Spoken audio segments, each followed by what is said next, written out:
Hey everyone, Buddha here, gonna bring you this third game of the best of 5 series between vgAnfield and Picnic.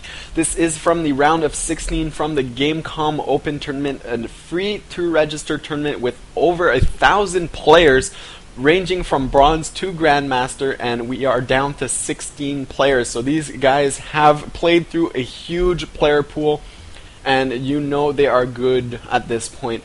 And this series is actually 2-0 for Picnic. Very intense first game, very deceiving second game where Anfield just lost or suffered a build order loss because Picnic went for 4-gate, Anfield went for 3-gate robo. His robo was just a bit late, didn't manage to get an immortal out, and Picnic overran 3 gates with 4 gates because Anfield did not actually make use of that robotics facility. So lesson learned, and guys, if you're gonna go for 3-gate robos, you need to get that robo ever so slightly before so you can actually pump out an immortal and make use of it if you're gonna defend against a 4-gate. This is a loser's pick map, so Anfield did choose Shakura's Plateau for his third game and is actually going to scout for a proxy pylon here, so nice scouting by Anfield. Meanwhile, Picnic is actually going to throw down a gateway as well, his gas, and again, and no gas actually for Anfield just yet. There it goes, so ever so slightly behind on Picnic. And again, Picnic has the slight probe advantage this time. Last time it was Anfield pulling out his drones to actually kill this probe, not drones, probes. And if you're actually going to pull your probes to kill the opponent probe, you better get it, because every time you do this, you actually lose mining time. And it is only worth it if you actually kill him. So right now, Picnic is actually gaining a slight edge by forcing Anfield to actually pull his probe like this and not taking any hull damage. So great control by, it's rare you actually see this, but great control by Picnic on this probe, harassing as much as he can and just being a pest here in the mineral line. And one person who actually has the best probe control ever is Huck. If you see Huck control his probe, it is just hallucination. It is just brilliant. He harasses these mineral lines, prevents them from mining, and finally that probe goes down. So we will stop focusing on that probe and come back to the game. Both Cybernetics core are now done, and chrono boosting warp gate. Again, Picnic is ever so slightly ahead. He will try and surround this probe with his own probe. This Zealot giving chase, but this Stalker will eventually finish it off. And look for their tech pass as soon as they stop this scouting probe. And we'll see, the Stalker is now out. He will be able to pick off this probe, and now throwing down 2 more gateways. Another 4-gate actually by Picnic. I don't think that Anfield only saw an extra gate, so he might suspect this a 4-gate from Anfield as well. So it will be 4-gate against 4-gate. And usually in this situation, the advantage has to go to the defender.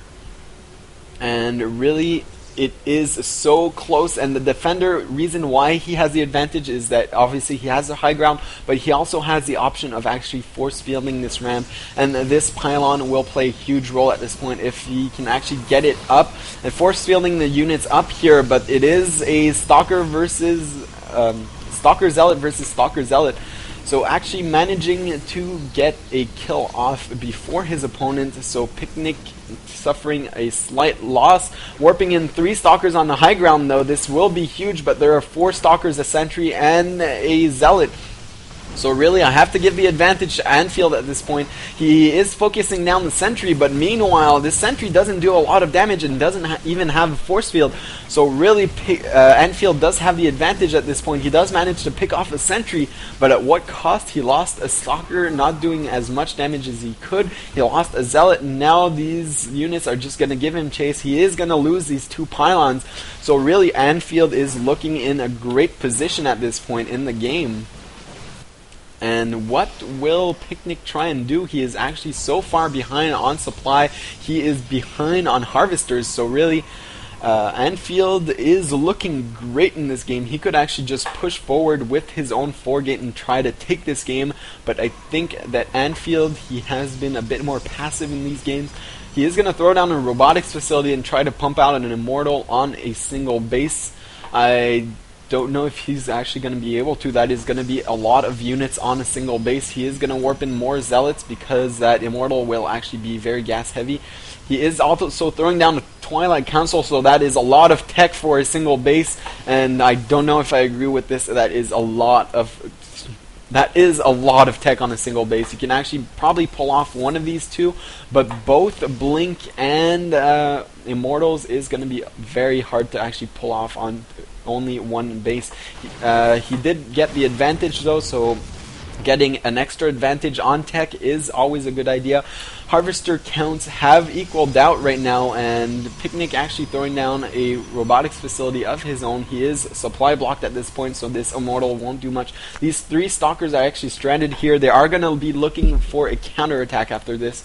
Meanwhile, /Anfield is actually throwing up his expansion. Blink is almost done, so when Blink is done, he will actually be able to harass this base almost forever because Picnic will have no answer to Blink. He is getting his robotics bay for those Colossus. As we saw in the first game, he really likes that Colossus count to go up. So /Anfield did reveal Blink at this point. He should blink forward and try and pick off these stalkers before they head back home, deciding to pull back and rejoin with his army, and this is going to be quite a defense by Picnic. He will actually have to have perfect positioning because that is just so many units by /Anfield. Great force fields locking in the Immortal with the Zealots here, and blinking up. /Anfield is being very aggressive, but this Immortal will start doing huge damage.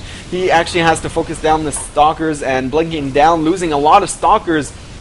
And I think that Picnic actually did it. He did pull ahead in that engagement, 61 to 58 supply. So great positioning here by Picnic despite his opponent having the tech blink advantage, and now gonna start hacking away once again in this engagement, but this Colossus on the high ground is doing so much damage. I really don't think that /Anfield can engage this. He is blinking forward trying to pick off this Colossus, but great pullback by Picnic, gonna gain the advantage once again. This Immortal is once again gonna do huge damage, and Picnic has pulled this off. He can actually push ahead with this Colossus. It will keep doing a lot of damage, and 53 444 supply, and /Anfield is not looking good. He does have this expansion up, but he is not mining from this, and he really has to actually hold this attack right now or he will die, and that Colossus will be crucial. Remember, it can walk up cliffs, so that Colossus will be able to get some great positioning on these stalkers. /Anfield does have Blink though. We haven't seen the best Blink micro at this point, but you cannot take that out of the equation. Really, Blink micro can be huge in this engagement. 64 to 58 supply, and this will determine if /Anfield stays in the game. Great blink forward, but awesome pullback by Picnic, actually pulling that Colossus on the high ground. Gonna start doing a lot of damage, blinking forward, picking off the Colossus, but that is just a lot of stalkers. I think that Picnic could actually just walk back into the main base, trying to pick off this Colossus. These stalkers are gonna get picked off, and he GG's out of here, so Picnic actually wins the series 3-0. So he will be advancing to the round of 8 games that I will be casting later on, so tune in for that.